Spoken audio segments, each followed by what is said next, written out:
next year, even before the first month goes deep into the end of the month, we must see some improvement. Mongameli Cyril Ramaphosa uthi zikhona izicwangciso ezimiliselwayo uqobisana nengxaki ejengene nezibuko lase-Richards Bay, KwaZulu-Natal. I categorically deny the recent allegations of corruption. Uziphikile izityholo atyatye kwazona umphathiso ezemisebenzi nengqesho zokuba wayefuna ukufunjathiswa imali engange-500 million kwingxowa-mali yabasebenzi. Very confident and happy with the squad that we've selected, and I believe and trust in each and every one of them. Umqeqeshi Banyana uDesiree Ellis ulibhengezile iqela eliza kuqobisana neBurkina Faso kumdlalo ukuzifumanela indawo kwitumente yentshatsheli zase-Afrika.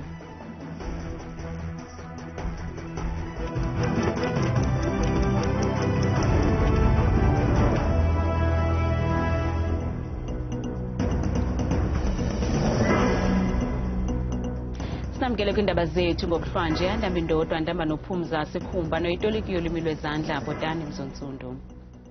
Mongameli Cyril Ramaphosa wambele eRichards Bay KwaZulu-Natal namhlanje kwizibuko elambethwe zingxaki zokuxinga kwempahla nezigadla zemithwalo. Mongameli uthe zikhona izicwangciso abanazo ezaqinisekisa ukuba ezingxaki ziyasonjululwa zonke ngaphambi kokuphela kwenyanga zokuqala zonyaka ozayo. Namhlanje umongameli Cyril Ramaphosa uwambele izibuko lase-Richards Bay elambethwe zingxaki zokuxinga kwempahla. Uthe ebutsheni bonyaka ozayo baza kuqinisekisa ukuba kukho inkqubela phambili kuphathelene nokufika kwempahla nokuhanjiswa kwayo.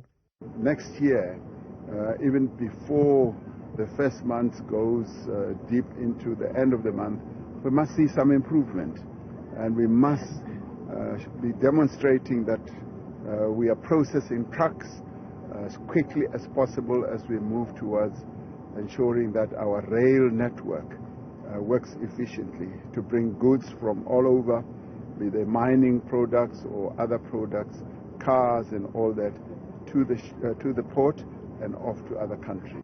Kwingxaki yakwa-Transnet yokuhamba koololiwe abathwala impahla uthe ukunqwala kwale nkampani ekusebenzisaneni namacandelo abucala kuza kuba likhubalo kwezingxaki nemingeni ekhoyo. Transnet is now embraced and accepted, working together with the private sector. So the private sector is going to play a critical role through either concessions, through cooperation on a number of nodes on this precinct. Ukwathe baza kutyala imali elinganiselwa kwi-160 billion yerandi kweli candelo njengenxalenye yokusombulula zonke ezingxaki. Umphathiswa wengqesho umnumzana uNxesi ucele umongameli Cyril Ramaphosa kuba asungule iqela elizawuphanda izityholo azityatyekwe ngumlawuli oyintloko weThuja Holdings uNjingalwazi Mthunzi Mdwaba kutshanje zokuba umphathiswa noogxa bakhe abaqukusosi bajikelele we-ANC bafuna ukufunjathiswa ngulo kaMdwaba ukuze axhamle kwisiniki maxabiso secandelo labangasenangqesho i-UIF se-5 billion rand. OkaNxesi utsho eziphika njengezingenasihlahla ezizityholo ngethuba ebambe inkomfa nonondaba ePitoli namhlanje.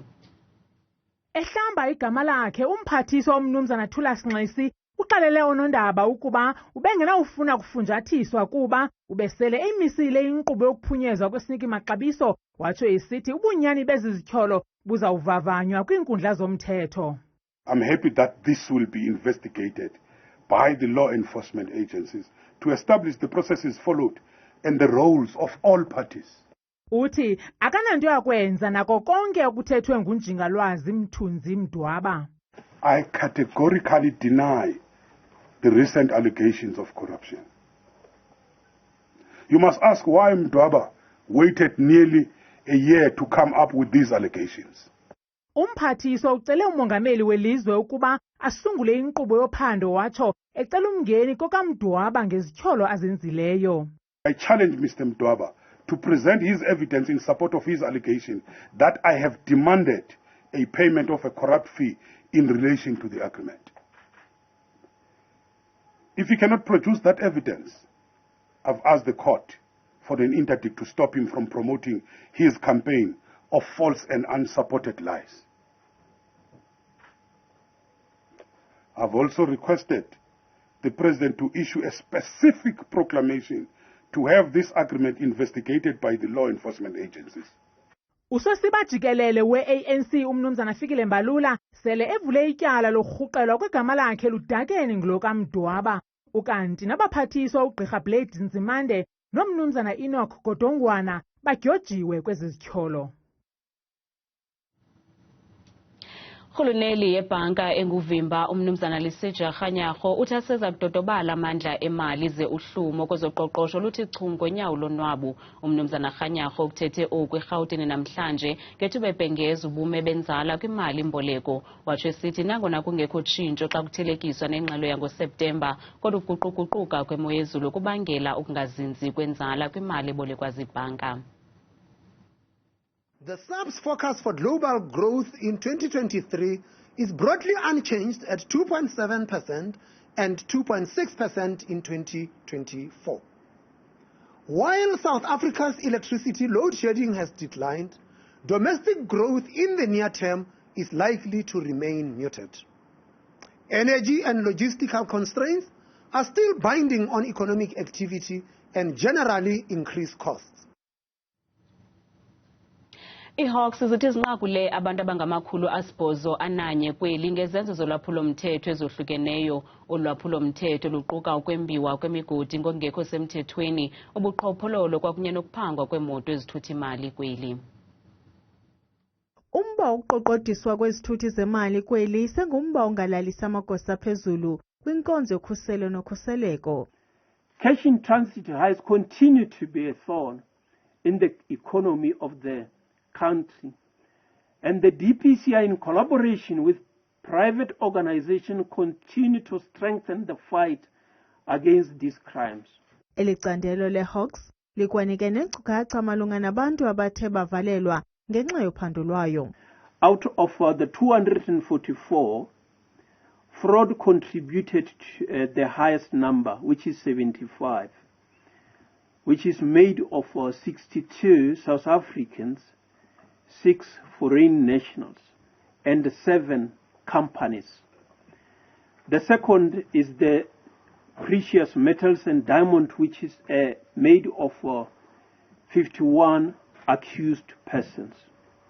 Ukanti ke nomba wempahla ezithi zoxuthwe uvelelwe. The DPCI also seized various exhibits including precious metals and diamonds, endangered species, vehicles, cash, firearms, ammunition, counterfeit goods, explosives, as well as electronic devices worth 92,407,269 rands. iHawks zikwathi ingxaki yokombiwa kwemigodi ngokungekho semthethweni kuxotyiswana nayo, kwaye bakho nabantu abasele bevalelwe. Iziganeko zokubulawa kwabantu zenyuke ngomyinge we-2.9% kwiphondo laseGauteng phakathi kwenyanga kaJulayi noSeptemba walo nyaka xa kuthelekiswa nakaxeshanye kunyaka ophelileyo. Okuvele ngethuba umkomishina lamapolisa eGauteng uNjengele Elias Mawela ekhupha iinkcukacha manani zolwaphulo-mthetho zekota yesibini zeliphondo. Iinkcukacha manani beziphononongwa ziquka ezo zokuxhatshazwa ngokwesondo, uqoqodiso nokutshisa. Rape in the province has been reduced by 7.4%, translating into a reduction of 167 counts. Coming to the contact crime, the overall category of contact crimes has increased with a small margin of 38 counts, which translates to an increase of 0.1%. The increase in contact crime is mainly attributed to robbery with aggravating circumstances and attempted murder. Umphathiswa wombane kweli uGqirha Josienzo Ramokgopa utyelele iziko eliphehla umbane imedupi eLimpopo namhlanje. Olutyelelo luyinxalenye yotyelelo lwakhe nakumanye amaziko ajongene nokuphehla umbane kweli ukuphucula ukusebenza ngokugqibeleleyo kwawo ukuze kuncitshiswe ingxaki ethe gqolo kacimicimi kweli. Umphathiswa uRamokgopa uthi ukonakala kweeyunithi ezimbini kwenze ukuba uEskom aphulukane ne-1,600 megawatts nto leyo benefuthe libi kwi-load shedding. But I'm happy to say that all the units have come back Unit 5 has come back late yesterday, so it's now on load. So it's going to allow us to have some degree of relief. But remember that when the units had gone out, it meant that we had to go to emergency reserve. We had to use our dam levels for purposes of the pump storage facility. We had to use a lot of diesel. Now we must replenish those. Ukwathi imfuno yombane yehla ngeli xesha lonyaka nto leyo icutha izinga locimicimi wombane. You know, when we're going to the festive season, so there's going to be a significant tapering down of demand. A lot of your energy-intensive users, your big companies, big firms are going to be closing, so demand goes down. And of course, as demand goes down, we're also going to be ramping up plant maintenance. Ukanti ke basabongozwa abantu kuba baqaphele indlela abasebenzisa ngawo umbane. Abasetyhini abaseze ngobuso elizweni abankaba yabo isesada cebukuhle kukomane eMpuma Koloni abalali bexova bebhanki zonke namaqebengwana emva kokusungula iphulo lokuxova ngoMatshi walonyaka elibizwa Xovani Zintombi. Lamagqiyazana afunge ngelithi angalinabisela kwiphondo liphela nakwilizwe ngokubanzi eliphulo xa enokufumana inkxaso eqhoshe lingenantunja kurhulumente nakoongxowankulu ze anciphise izinga lentswela-ngqesho ingakumbi kulutsha. Lamanenekazi aselula asebenzela kwigumbi lesikolo elingasasetyenziswayo avuka ngonyezi yonke imihla ukuza enkomeni kaloku abhakela isada neziphaluka. Thengisa evehicles etown. Siqashe avanza ngemini isibiza 150 ngemini i-return. Sihamba ngaloo ndlela because asinameans ze-transport. Then ke ngosiphinde sithengise esibhedlele ekuthiwa idongwe. Apho sithengisela khona i-patients, no doctor, no nurse. Sibuye siphinde size kwicala le-community ke ngoku. Nangona benayo imbinana yoomatshini bokubhaka kodwa iliqela imicelimngeni abahlangabezana nayo. Ngumbane kuqala. Umkile ngoku, we don't have a backup like a generator. Funeka silinde ubuye. That time i-market yethu in-demand ifuna isonka. And into esidinga kakhulu urhulumente besicela uba noba ngathiwa noba ngumuntu onosinceda ngeflower aphinde asincede mhlawumbi nange-funding nange-equipment aphinde asongezele kuba le mithini lapha mincinci ngokufora umthamo wabantu bethu. Alilawula ngokulinganayo eliphulo lamagqiyazana yaye avune nto kuqeqeshwa luzuzileyo kwindlela yokubhaka ekwizinga eliphezulu. Bendiqala ubhakisa ngapha endlini yasazi masonga sisendlini xa sibhakwayo kuyaxova then usinyuse ngenhlamba ngenantsika usigqume ngengubo sibe sinyukile but apha sibhaki njalo apha siyaxova inhlamba then siyiweye ibe iminantsika kulofu then siyimolde then ke ngoku inyuke soyifaka kwiproof siyifaka kwi-oven so ndifunde lukhulu kakhulu. Nabathengi abawuvala umlomo. Besisokola kakhulu ufumaniseka uba siyothengisa kwa my friend and then siyadura sometimes usifumana singekho fresh and asikho healthy. Sometimes usifumana sinendawo ezigreen. Benza into entle esapota abantu balapha esade kuhlaleni siyavuya kuba belapha kakhulu. Sintofontofo yaye siyanambitheka. Lamagqiyazana athi xa inokuthiwa jize ngenkxasomali angalinabisela kwamanye amaphondo elishishini ze aqeshe ulutsha olujikanelanga kumakhaya ngamakhaya sithetha nje. Kwindaba zethu kuChannel 163 ngokuphathelwa yiNewsroom Africa Ndingwintsiki Noyiya esada eMpuma Koloni. Umqeqeshi Banyana uDesiree Ellis ulibhengezile iqela lakhe lizakuqobisana neBurkina Faso kumdlalo ukuzibekela indawo kwitumente Women's Africa Cup of Nations yonyaka ozayo. Kanti liqela linabadlali abanamava kwakunye nabo baselula kwaye umqeqeshi uthi uyakholelwa kubo bonke abadlali athe wababiza kweli qela. Eli qela libhengeziweyo kulindeleke ukuba linquzulane neBurkina Faso kumdlalo wokuzibekela indawo kwi-AFCON yonyaka ozayo. Umlenze wokuqala uza kuba ngomhla wama-30 kule nyanga sikuyo ngentsimbi yesihlanu malanga ngokwexesha leli loMzantsi Afrika kwelaseBurkina Faso, ze umlenze wesibini ube ngomhla wesine kuDisemba ePitoli kwibala iLucas Moripe. And we believe in each and every one player that we select because, like I said, we have a core group. And when we are selecting, we look at that core group and we look at who we're playing against and which players are going to make an impact against the opponents that we play. So, uninzi lwabadlali abanamava bekho kweli qela ngenxa yomonzakalo, kodwa umqeqeshi uthi abadlali abakhoyo baza kuwenza ngempumelelo umsebenzi. We've always spoken about having a core group of players, and nothing was more evident than this last game that we played. we really had to dig deep in taking from the core because of all the players that were not available. Ukanti noma kade nethwa engenadyasi uJanine van Wyk ubiziwe kweli qela kwaye kulindeleke ukuba afumane ithuba lokudlala umdlalo wakhe wokuthi ndlelantle kweli qela. Makesityebise amehlo kwimidlalo ye-PSL yale mpelaveki. NgoMgqibelo amazulu aqobisana neStellenbosch ngecala emva kwentsimbi yesithathu. Richards Bay qobisana ne-Orlando Pirates ngecala emva kwentsimbi yesithathu. Cape Town Spurs qobisana ne-Royal AM ngomkhono phambi kwentsimbi yesithandathu. Ngecawe emibini imidlalo i-TS Galaxy qobisana nePolokwane City, Moroka Swallows qobisana ne-Kaizer Chiefs ngecala emva kweyesithathu. Kanti uThabile Makhaphela selengxangile neMozulu.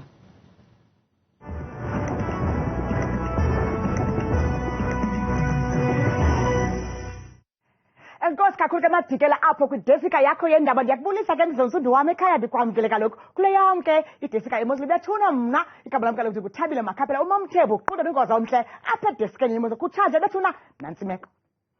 Xa sivula ke utsho kaloku uninxa kaloku yemvula nemimoya apha eMzantsi Afrika bukele kuthe kwalukisa kakhulu kaloku ngokwakutshisa ke okumandla esikubiza ngesilungu i-heat wave phaa kumantla apha eMzantsi Afrika phaa komuhle kutshisa kakhulu ngo-40 degrees ohlabe umhlaba kufanele bula phaa kophalaburu futhi kusafuna futhi ngamashumi ekhathwa sisa kaloku sesibini phakathi apho lonke namaqondo okutshisa phaya ngo-35 degrees embombelela phaa koPretoria Ingxaki yelanga ngamandla phaya emini ngomso ngo-35 degrees.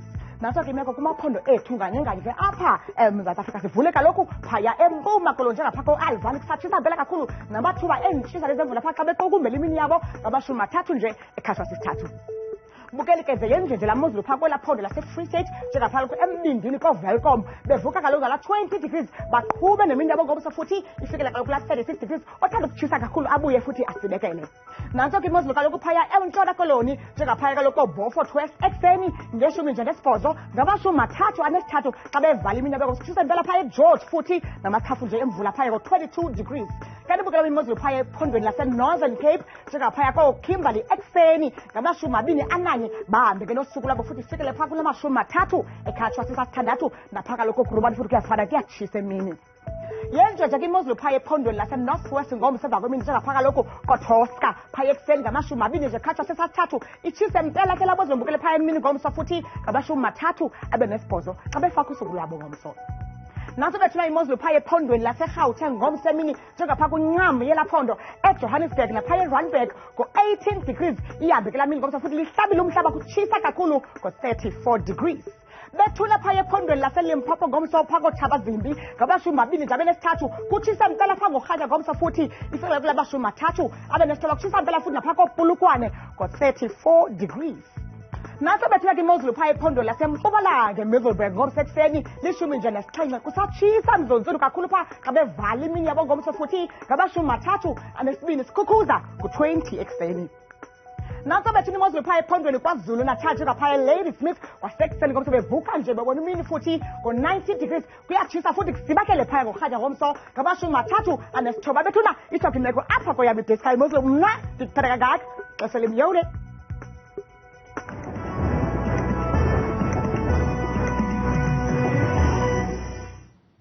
Mnandi.